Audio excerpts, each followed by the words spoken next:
배움을 즐기시는 청취자 여러분 환영합니다. 오늘 저희가 준비한 새로운 심층 탐구 시간에 오신 것을 진심으로 환영해요. 네, 반갑습니다.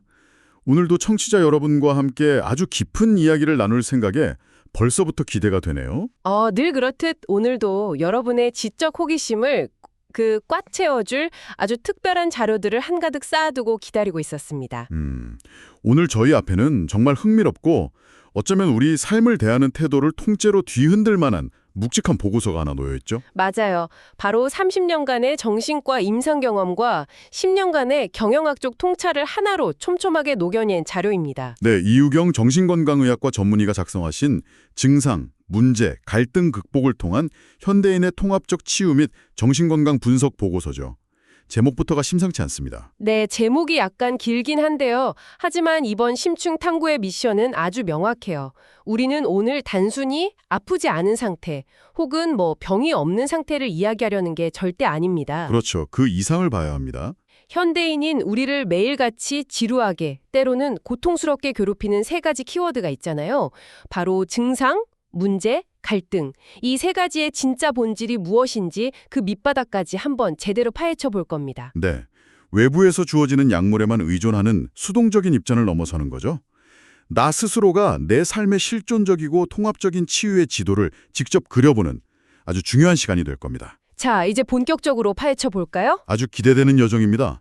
방금 오프닝에서 짚어주신 부분이 정말 중요한데요. 네, 어떤 점이 특히 그럴까요? 과거 우리 인류의 생존을 위협했던 건 빈곤이나 치명적인 전염병 같은 아주 물리적인 것들이었잖아요. 그렇죠. 눈에 보이고 당장 생명이 오가는 것들이요. 그런데 지금 청취자 여러분이나 저희를 힘들게 하는 건 그런 게 아닙니다. 눈에 보이지 않는 만성적인 스트레스, 끝없는 경쟁 속에서의 가치관 혼란이 우리의 영혼을 서서히 잠식하고 있죠. 완전 공감해요. 진짜 몸이 아픈 것보다 마음이 소진되는 느낌이랄까요? 그래서 이 자료가 유독 눈에 띄는 겁니다.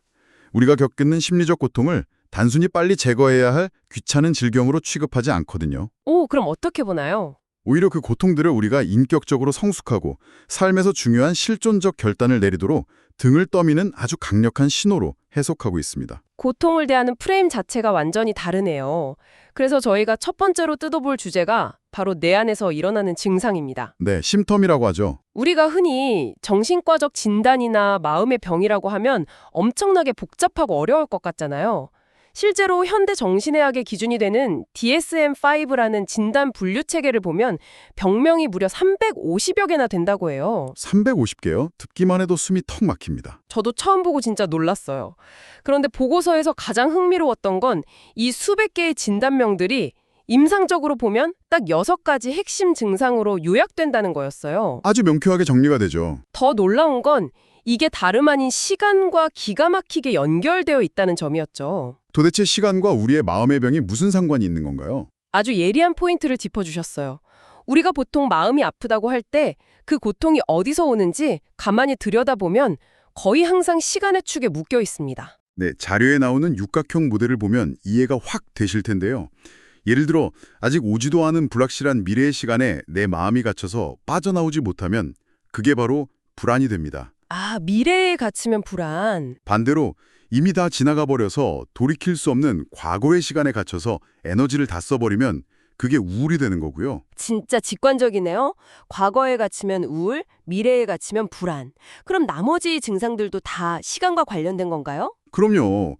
현재 눈앞에 있는 특정 대상이나 상황에 압도당하면 공포가 됩니다. 당장 내 앞에 시간과 대상이군요. 그리고 나의 실존 자체가 무너질 것 같은 찰나의 극심한 위기감은 공황으로 나타납니다. 공황장애 할 때 그 공황이요? 맞습니다. 또 끊임없이 반복되는 행동으로 시간을 통제하려고 집착하는 게 강박이고요. 아예 이 모든 시간의 본질이나 고통을 잊어버리려고 감각적인 쾌락으로 도망치는 게 바로 중독이죠. 와, 정리가 싹 되네요. 불안, 우울, 공포, 공황, 강박, 중독. 이 6가지 증상이 결국은 우리가 건강한 현재에 머물지 못해서 생기는 파생물이라는 거군요. 정확합니다. 현재를 잃어버린 객가라고도 볼 수 있죠. 듣고 보니 고개가 끄덕여집니다.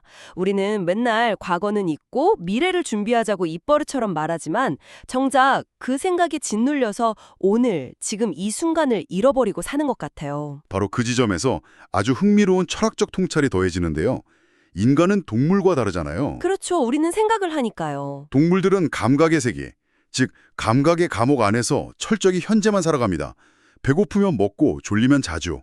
고양이들 보면 딱 그렇잖아요. 당장 눈앞에 간식에만 집중하죠. 맞아요. 하지만 기억력과 인지 능력이 고도로 발달한 인간은 스스로 만들어낸 생각의 감옥에 갇혀 살아갑니다. 철학자 니체나 쇼펜하우어도 인간이 스스로 짠 개념의 감옥 안에서 온갖 불행을 다 키우고 있다고 아주 예리하게 지적했거든요. 개념의 감옥이요. 참 뼈아픈 말이네요. 반면에 성 어거스틴은 진정한 치유의 시간, 즉 신의 시간은 오직 영원한 현재뿐이라고 말했습니다. 영원한 현재. 멋진 표현이네요. 우리가 고통받는 진짜 이유는 지금 이 순간의 생생한 감각에 머물지 못하고 과거나 미래라는 생각의 감옥으로 끊임없이 도피하기 때문이라는 분석이 참 뼈를 때리죠. 생각의 감옥이라는 말이 정말 묵직하게 다가옵니다. 결국 내가 나를 가두고 있었다는 거잖아요. 그런데 이 증상이라는 녀석을 더 깊이 이해하기 위해서 자료에서 아주 독특한 이론을 가져오더라고요. 여기서 정말 흥미로운 점은 자크라캉이라는 프랑스 정신분석가의 이론을 빌려오면 이 골치 아픈 증상을 완전히 다른 시각으로 보게 된다는 겁니다. 라캉이요. 좀 어렵지 않나요? 라캉은 인간의 마음을 상상계, 상징계, 실제계라는 세 가지 차원으로 나누었어요. 말이 좀 어려운데 쉽게 풀어보죠. 네, 쉽게 부탁드립니다. 우리가 매일 아침 출근하고 동료들과 예의 바르게 인사하고 규칙을 지키며 살아가는 이 평온한 일상이잖아요.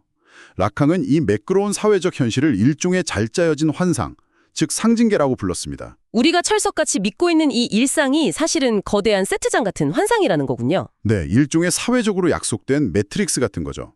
매트릭스요? 그런데 우리가 살다 보면 갑자기 알 수 없는 우울감이나 불안 같은 증상이 펑 하고 터져나오잖아요. 아무 이유 없이 우울해지거나 심장이 뛰거나 하죠. 라캉의 관점에서 보면 이 증상은 무조건 억누르고 약으로 지워야 할 오물이 아닙니다.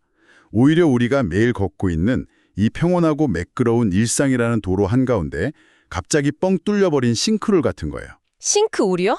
확 와닿네요.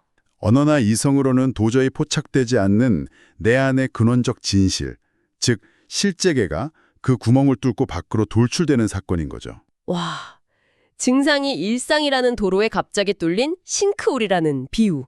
진짜 듣는 순간 머릿속에 그림이 확 그려집니다. 그렇죠. 아주 강력한 비유입니다. 우리는 싱크홀이 생기면 무조건 위험하다고 테이프 치고 피하거나 아스팔트로 덮어버리려고만 하잖아요. 그런데 자료의 맥락을 보면 그 구멍을 덮을 게 아니라 오히려 그 안을 들여다봐야 한다는 거네요. 맞습니다. 진짜 내 모습이 뭔지 대면하라는 강력한 신호라는 거죠. 증상을 무작정 피하지 말고 그 환상을 가로질러서 진짜 자기 자신을 만나라는 말이 묘하게 위로가 되고 용기를 줍니다. 증상은 나를 망치려는 게 아니라 나에게 말을 걸고 있는 거니까요. 이 부분이 진짜 흥미진진한데요. 이 싱크홀 같은 증상 중에서 현대인들에게 가장 흔하고 또 치명적인 게 바로 중독이라는 부분입니다. 네, 현대사회에서 중독은 정말 때려야 뗄 수 없는 문제죠. 보고서에서는 모든 중독이 결국엔 스트레스를 한 방에 날려버리려는 가장된 우울증이라고 말해요. 겉으로는 엄청 하이텐션이고 즐거워 보이지만 속으로는 우울해서 미칠 것 같으니까 그걸 감추려고 도망치는 거라는 거죠. 아주 정확한 분석입니다. 술이나 도박뿐만 아니라 남들이 볼 때는 되게 긍정적으로 보이는 골프 중독, 여행 중독, 워커홀릭 같은 것도 그 본질적인 작동 원리는 완전히 똑같다는 분석이 굉장히 날카로웠어요. 심각하게 짚고 넘어가는 중독의 형태가 있습니다. 어떤 건가요? 바로 관계 중독, 흔히 말하는 외도입니다. 외도를 윤리적 문제가 아니라 관계 중독의 관점에서 보는군요. 그렇습니다. 외도가 왜 가장 파괴적인 중독이냐면요. 술이나 도박은 주로 개인의 삶을 피폐하게 만들지만 외도는 부부나 가족이 그동안 함께 쌓아온 과거의 아름답고 행복한 기억들마저 단 한순간에 부정하고 날려버리기 때문입니다. 진짜 그렇겠네요. 과거의 시간까지 파괴해버리니까요. 가정을 완전히 붕괴시키죠. 살맛나지 않는 현실에서 도피하려고 억지로 가공된 살맛을 만들어내지만 결국엔 나와 내 주변 사람들의 삶의 진정성을 통째로 불태워버리는 가장 위험한 싱크홀인 셈입니다. 끔찍하네요. 억지로 만든 살맛이 진짜 삶을 다 태워버린다니. 그래서 자료에서는 이런 파괴적인 중독에서 빠져나오려면 그냥 꾹 참아라 하고 의지력만 강조하는 게 아니더라고요. 네, 의지만으로는 한계가 명확하니까요. 도박이나 외도가 주던 그 엄청난 자극의 빈자리를 채워줄 수 있는 건전한 중독, 예를 들면 몰입할 수 있는 일, 땀 흘리는 운동, 새로운 걸 배우는 공부 같은 쪽으로 뇌의 방향을 완전히 전환해야 한다고 구체적으로 조언하는 점이 참 좋았습니다. 맞습니다. 뇌의 보상회로를 건강한 쪽으로 리모델링하는 과정이 필수적이죠. 자, 이렇게 우리 내면에서 스물스물 올라오는 싱크홀을 살펴봤다면 이제 시선을 밖으로 좀 돌려볼까요? 매일 아침 눈 뜨면 밖에서 온갖 골칫거리들이 막 쏟아지잖아요. 하루하루가 퀘스트의 연속이죠. 철학자 칼 포퍼가 삶은 문제 해결의 연속이다라고 했던 것처럼 우리는 늘 문제와 싸움에 살아갑니다. 네, 내면의 구멍이 증상이라면 외부에서 나를 가로막는 벽이 바로 문제죠. 이 문제를 대하는 태도가 사실상 그 사람의 인생 철학 그 자체라고 볼 수 있습니다. 인생 철학까지 연결이 되나요? 자료에서는 우리가 흔히 문제를 다루는 방식을 3단계의 칭의로 아주 명확하게 나눕니다. 첫 번째는 대체 왜 이런 일이 생긴 거야 하고 원인을 파고드는 문제 해결 단계예요. 우리가 흔히 회사에서 문제 터지면 제일 먼저 하는 거네요. 원인 분석. 그렇죠. 그리고 두 번째는 과거의 원인보다는 그럼 앞으로 어떻게 할 건데 하고 미래지향적으로 접근하는 해결 중심 단계입니다. 보통 우리는 이 두 번째 단계만 가도 되게 현명하다고 생각하잖아요. 그렇죠. 원인 분석 끝내고 액션 플랜 쫙 세우면 일 되게 잘하는 거니까요. 하지만 이 분석 보고서가 청취자 여러분을 이끌고 가고자 하는 궁극적인 세 번째 단계가 있습니다. 바로 문제 와해라는 개념입니다. 와해요. 문제를 푼다는 게 아니라 그냥 와해시킨다고요? 무너뜨린다는 건가요? 네, 관점 자체를 완전히 뒤집어서 애초에 문제라고 여겼던 그 대상 자체가 더 이상 내게 아무런 문제가 되지 않도록 증발시켜버리는 경지입니다. 오, 증발시킨다. 신기하네요. 자료에서 이 문제 와해의 상태를 설명하기 위해 기가 막힌 비유를 하나 드는데요. 상상해보세요. 뜨거운 사막을 걷고 있는 낙타가 한 마리 있습니다. 네, 사막의 낙타요. 그 낙타의 등에는 엄청나게 무거운 소금짐이 잔뜩 실려 있어요. 낙타에게 이 소금짐은 너무나 고통스러운 문제 그 자체입니다. 상상만 해도 어깨가 무겁네요. 낙타는 생각하겠죠? 어떻게 하면 이 밧줄을 풀어서 짐을 내려놓을까? 어떻게 하면 좀 덜 무겁게 짊어질 수 있을까? 이게 바로 문제를 해결하려고 발버둥 치는 우리의 모습입니다. 맞아요. 그 짐을 어떻게 예쁘게, 덜 힘들게 다시 묶을까만 고민하죠. 그런데 그 사막에 갑자기 거대한 소나기가 쏟아집니다. 비를 흠뻑 맞으면 어떻게 될까요? 소금이니까 다 녹아버리겠네요. 빙고. 낙타 등 위에 산더미처럼 쌓여있던 소금짐이 빗물에 사르르 다 녹아내려 버립니다. 낙타가 밧줄을 풀려고 낑낑대며 애쓰지 않았는데도 등을 짓누르던 그 무거운 짐 자체가 허무할 정도로 감쪽같이 사라져버린 거죠. 와, 소금짐을 진 낙타와 소나기. 이거 진짜 듣는 순간 머리를 쾅 하고 한 대 맞은 것 같네요. 이것이 바로 불교에서 말하는 해탈이나 깨달음과 맞닿아 있는 관점의 대전환, 즉 문제의 와해입니다. 청취자 여러분도 지금 머릿속에 전구가 탁 켜지는 아하 모먼트를 느끼셨을 것 같아요. 우리는 평생 그 소금 포대를 어떻게 옮길까만 고민했지 아예 비를 맞아서 녹여버린다는 발상은 진짜 잘 못하잖아요. 그게 바로 인식의 한계죠. 이 관점의 전환은 요즘 유행하는 현대 코칭 철학과도 아주 깊게 연결되더라고요. 우리는 살면서 늘 부모님이나 학교, 사회가 정해준 수동적인 정답만 찾으려고 끙끙댑니다. 밖에서 주어진 룰 안에서만 답을 찾는 거죠. 하지만 진짜 우리를 자유롭게 하는 건 내 안의 잠재력을 믿고 나 스스로 용기 있게 내리는 실존적 결단, 즉 나만의 해답을 찾는 거라는 거죠. 정확합니다. 정답을 줬는 사람은 소금짐을 푸는 법이 적힌 매뉴얼만 죽어라 찾습니다. 하지만 해답을 아는 사람은 기꺼이 비를 맞으러 걸어 들어가죠. 비를 맞으러 걸어 들어간다. 멋지네요. 그래서 여기서 프랑스의 철학자 알랭 바디유가 말한 진리 사건이라는 개념이 등장합니다. 우리가 살면서 마주하는 감당하기 힘든 거대한 위기나 문제는 사실 우리를 무너뜨리고 괴롭히려는 저주가 아닙니다. 저주가 아니라면요? 오히려 기존의 낡고 안일했던 나를 깨부수고 완전히 새로운 시각을 가진 혁명적인 주체로 다시 태어나게 하는 엄청난 기회, 즉 진리 사건이 될 수 있다는 거죠. 위기가 곧 혁명적 주체로 태어나는 진리 사건이군요. 심리학자 칼 융도 이와 아주 비슷한 맥락에서 치료의 가장 높은 정점을 누미노제, 즉 신비 체험이라고 불렀습니다. 신비 체험이요? 뭔가 되게 종교적으로 들리는데요. 사이비 느낌도 살짝 나고. 종교적이라기보다는 실존적인 체험에 가깝습니다. 내가 아등바등 내 알량한 지식으로 이 문제를 통제하고 해결해보겠다고 버티는 그 억지스러운 의지를 탁 내려놓는 순간이 옵니다. 내가 통제할 수 없다는 걸 인정하는 거군요. 아, 내 힘으로는 안 되는구나 하고 거대한 운명이나 자연의 섭리에 나를 온전히 맡겨버릴 때 비로소 상상도 못했던 방식으로 문제가 녹아내리는 걸 경험하게 되는 거죠. 그게 바로 자료에서 언급된 동양 철학의 대인이나 성인, 진인의 경지와 맥락이 닿는 거군요. 맞습니다. 동서양 철학이 만나는 지점이죠. 이 대인들의 특징을 설명한 표가 참 인상 깊었어요. 대인은 남을 이기려고 피 터지게 싸우지 않는데 결국 가장 강한 자리에 있고 뭔가 아는 척을 전혀 안 하는데 이미 세상 이치를 다 꿰뚫는 알매 경지에 이르렀다는 거예요. 진정한 무공의 고수 같은 느낌이죠. 이게 바로 무의자연할 때 그 무의의 상태잖아요. 내가 억지로 쥐고 있던 에고를 내려놓을 때 소나기가 내려서 짐이 녹는 신비. 정말 곱씹을수록 깊어지는 통찰입니다. 네, 문제에 대한 아주 근본적인 처방전입니다. 자, 그러면 이렇게 내면의 증상, 외부의 문제를 넘어 세 번째 관문으로 가보겠습니다. 아마 청취자 여러분이 일상에서 가장 뼈저리게 고통받는 영역일 텐데요. 네, 드디어 올 것이 왔군요. 바로 인간관계에서 오는 갈등입니다. 철학자 사르트르가 남긴 아주 섬뜩하고 유명한 명언 있잖아요.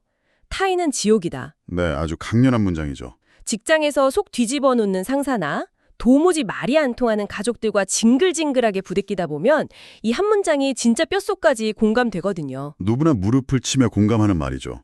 왜 지옥이냐? 타자의 끊임없는 평가와 시선, 기대감이 온전한 나의 자유를 올가매고 구속하기 때문입니다. 내가 내 마음대로 숨쉬고 살지 못하게 만드니까요. 하지만 아주 깊은 정신치료적 관점에서 이 갈등을 들여다보면 이야기가 전혀 달라집니다. 갈등이야말로 우리가 평소에는 까맣게 잊고 살던 나 자신의 존재를 벼락같이 자각하게 만드는 가장 강력한 모멘텀이 되거든요. 갈등이 오히려 나를 자각하게 만든다고요? 네, 여기서 한국 정신의학계의 큰 스승이신 이동식 박사님의 두 정신치료가 소개됩니다. 이 치료의 아주 핵심적인 개념이 바로 자신만조입니다. 자신반조? 한자어라 약간 어렵게 들리는데 무슨 뜻인가요? 한자 그대로 내 마음을 돌이켜 비추어 본다는 뜻입니다.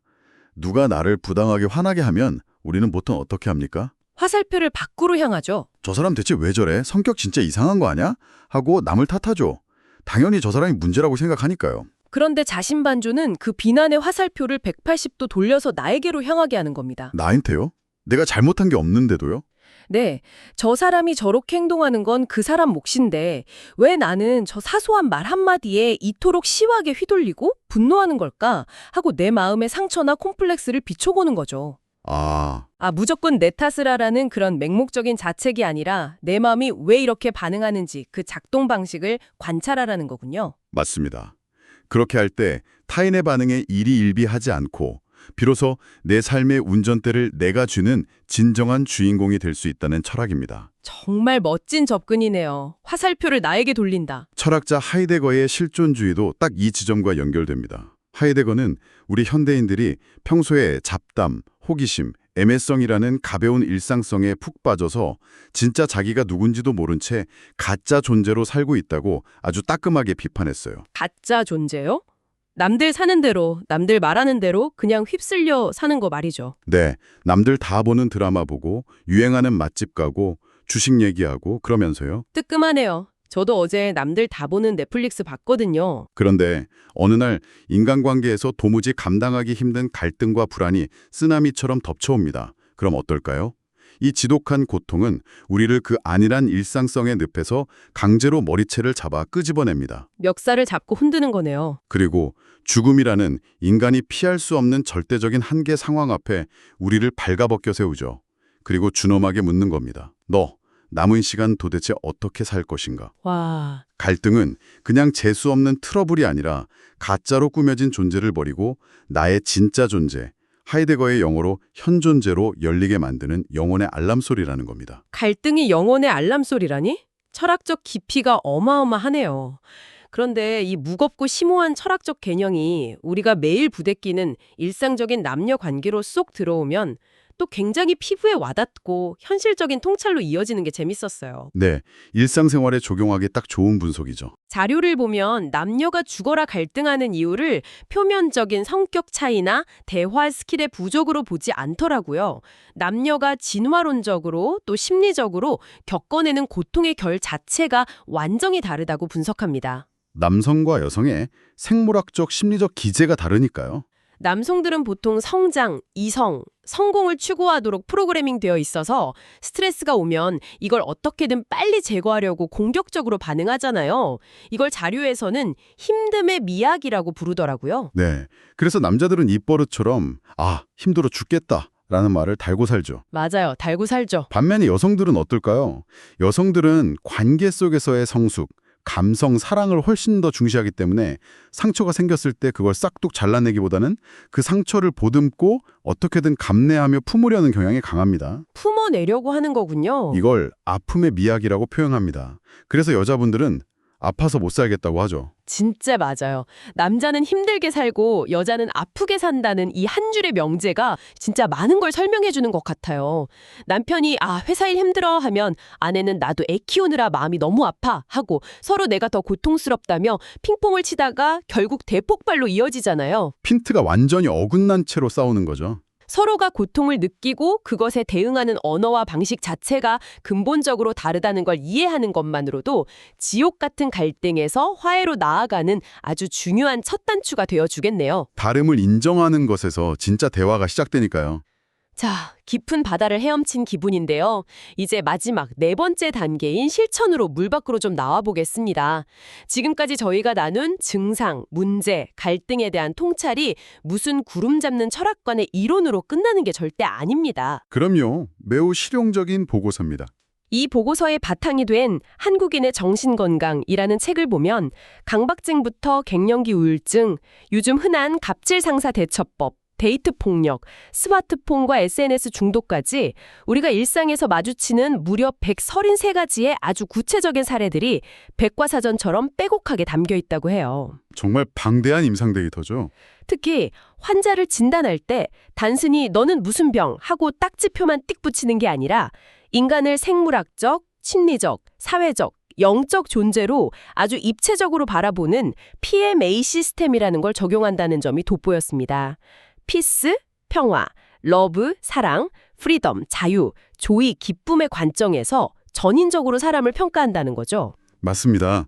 고장난 기계를 고치는 게 아니라 한 사람의 삶 전체를 돌보는 통합적인 평가가 있어야만 진짜 치유가 가능하니까요. 네, 사람을 부품으로 보지 않는다는 게 참 좋았어요. 그래서 이 자료가 훌륭한 건 철학적 사유에서 끝나는 게 아니라 청취자 여러분이 당장 오늘 퇴근길이나 내일 아침에 바로 삶에 적용해 볼 수 있는 아주 구체적이고 실용적인 행동 지침까지 제시한다는 점입니다. 오, 실용적인 팁이요? 바로 1, 2, 3 처방 기법인데요. 아주 직관적이고 강력합니다. 1, 2, 3 기법. 당장 메모해야 할 것 같은데요? 하나씩 설명해 주시죠. 첫째, 1단계는 이해입니다.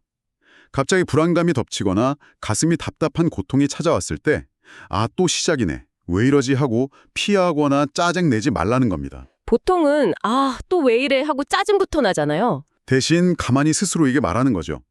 그래, 올 것이 왔구나 하고 내 안의 싱크홀을, 그 병의 실체를 있는 그대로 수용하는 겁니다. 놀랍게도 이렇게 인정하고 수용하는 순간 병이 부리던 기세의 절반이 꺾여버립니다. 피하지 않고 딱 마주보는 것만으로도 힘이 빠지는군요.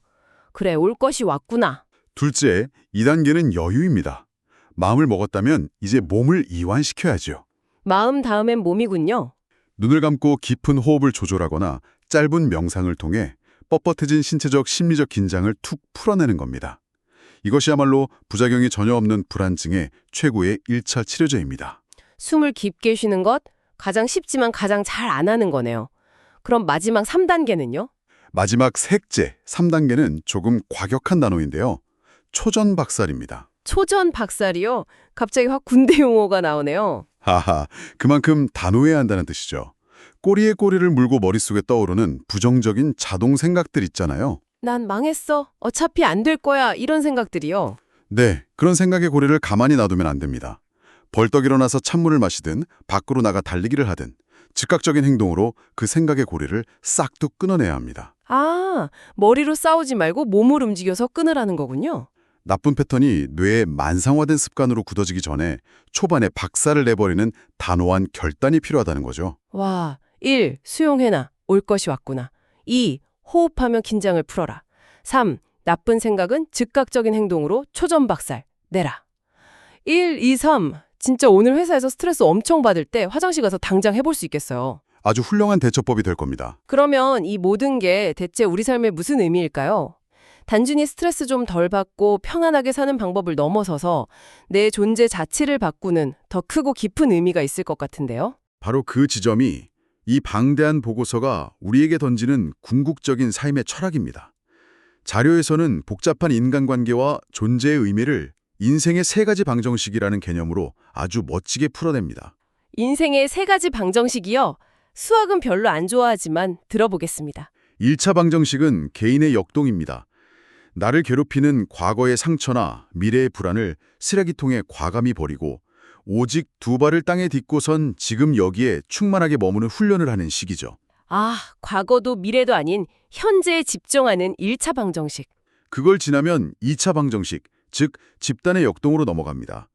나 혼자 고상하게 사는 게 아니라 가족, 직장, 사회라는 그 복잡하고 지저분한 관계망 속으로 기꺼이 들어가서 상처받고 부대끼며 온전한 내 자리를 찾아가는 성숙의 과정이죠. 타인이라는 지옥으로 스스로 걸어 들어가는 거네요. 그리고 마지막 3차 방정식이 바로 모든 역동의 와해입니다. 와해. 아까 그 낙타와 소나기 이야기처럼요. 맞습니다. 문제 와해처럼요. 내가 내 삶을 쥐고 흔들겠다는 좁고 오만한 에고를 완전히 내려놓고 거대한 우주의 운명이나 섭리 앞에 나를 열어두는 겁니다. 삶의 신비를 있는 그대로 받아들이며 물 흐르듯 인생을 관조하는 최고의 경지죠. 1차, 2차, 3차 방정식을 거치면서 내가 점점 더 넓고 투명해지는 느낌이네요. 그렇죠. 결국 이 모든 치열한 과정이 궁극적으로 지향하는 단 하나의 목표는 바로 병원 없는 세상입니다. 병원 없는 세상이요? 정신과 전문의가 하시는 말씀치고는 엄청 파격적인데요. 진정한 치유자의 마인드인 거죠. 현대인들은 내 마음이 조금만 아프면 쪼로로 병원에 달려가서 의사가 주는 알약 하나로 모든 걸 쉽게 해결하려고 합니다. 하지만 더 이상 외부의 건의나 약물에만 의존해서는 안 된다는 아주 강력하고 절박한 메시지가 이 보고서에 담겨 있어요. 스스로 일어서야 한다는 거군요. 우리 스스로가 자신의 가장 훌륭한 치료자가 되어야 합니다. 나를 괴롭히는 증상을 창의적인 아이디어의 원천으로 바꾸고 절대 풀리지 않을 것 같은 문제를 경이로운 삶의 신비로 녹여내고 지옥 같은 갈등을 내 진짜 존재를 증명하는 굳건한 근거로 뒤바꿔버리는 그 단단한 내면의 힘.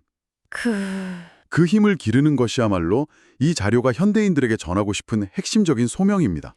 내 안의 싱크로를 스스로 마주하고 나 스스로가 나를 치유하는 자가 치유자가 되어야 한다는 말씀이 시간이 다 되어가는 지금 제 마음에 아주 묵직하게 닻을 내리는 기분입니다. 저도 오늘 이야기 나누면서 참 많은 걸 되돌아보게 되네요. 오늘 저희가 마음의 병이라는 현상에서 출발해서 인간 존재의 철학적 깊은 곳까지 정말 심도 있는 탐구를 해봤는데요. 이제 정리를 좀 해보겠습니다.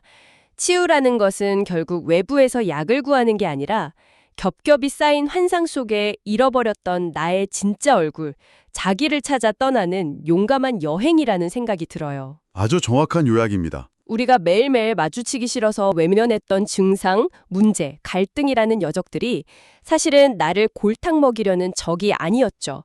오히려 나를 본래의 나로 인도하기 위해 찾아온 아주 고마운 길잡이들이었다는 사실. 이 사실을 아주 따뜻하면서도 날카롭게 상기시켜주는 귀한 시간이었습니다. 이것을 큰 그림과 연결해 본다면 논어에 나오는 일리관지라는 정신이 떠오릅니다. 일이관지요. 하나의 이치로 모든 것을 꿰뚫는다는 뜻이죠. 내 안에서 터지는 증상, 외부에서 날아오는 문제, 타인과 부딪히는 갈등이라는 이 거칠고 무서운 삶의 파도들을 각각 따로 떼어놓고 버겁게 싸우는 것이 아닙니다. 따로 빼어놓고 싸우지 않는다. 이것들이 결국 나를 깨우고 살리기 위해 흘러오는 거대한 하나의 흐름임을 통찰하는 거죠. 그 파도를 피하려고 도망치지 않고 기꺼이 내 몸을 맡겨 타고 넘을 때 우리는 비로소 우리를 숨막히게 옥죄던 생각의 감옥에서 완전히 벗어나게 될 겁니다. 생각의 감옥에서 탈출하는 일관지의 서핑이네요. 그리고 앞서 언급했던 가장 이상적인 정신 건강의 상태, 즉 온전한 사랑, 깊은 평화, 가슴 벅찬 기쁨, 그리고 완전한 자유의 바다에 비로소 도달할 수 있을 것입니다. 네, 오늘 정말 저희 두 사람도 진행하면서 소름이 돋을 정도로 엄청난 통찰들을 나눴는데요. 마지막으로 방송을 마무리하면서 청취자 여러분께 이 질문을 하나 꼭 던지고 싶습니다. 네, 어떤 질문이죠? 오늘 저희가 징글징글한 문제를 억지로 푸는 대신에 하늘에서 쏟아지는 소나기를 흠뻑 맞고 등 위에 무거운 소금짐을 하얗게 녹여버린 그 사막의 낙타 이야기를 했잖아요. 청취자 여러분, 혹시 여러분이 지금 이 순간에도 어깨에 힘을 꽉 주고 짊어지고 있는 절대로 풀리지 않을 것 같아 밤잠을 설치게 만드는 그 가장 큰 문제. 네, 사실 그거 비 한 번 맞으면 사르르 녹아버릴 그저 한 덩이의 소금은 아닐까요? 그렇다면 여러분이 지금 행여나 빗물에 옷이 젖을까봐 두려워서 우산을 쓰고 필사적으로 피하고 있지만 사실은 그 무거운 짐을 단숨에 녹여버릴 수 있는 여러분 삶의 그 소나기는 과연 무엇일까요? 정말 깊이 생각해 볼 만한 질문이네요. 오늘 밤 눈을 감고 이 질문에 대한 여러분만의 해답을 꼭 한번 찾아보시길 바라면서 오늘의 심층탐구는 여기서 모두 마치겠습니다. 끝까지 함께해 주셔서 진심으로 감사합니다. 여러분의 평화와 자유를 응원합니다.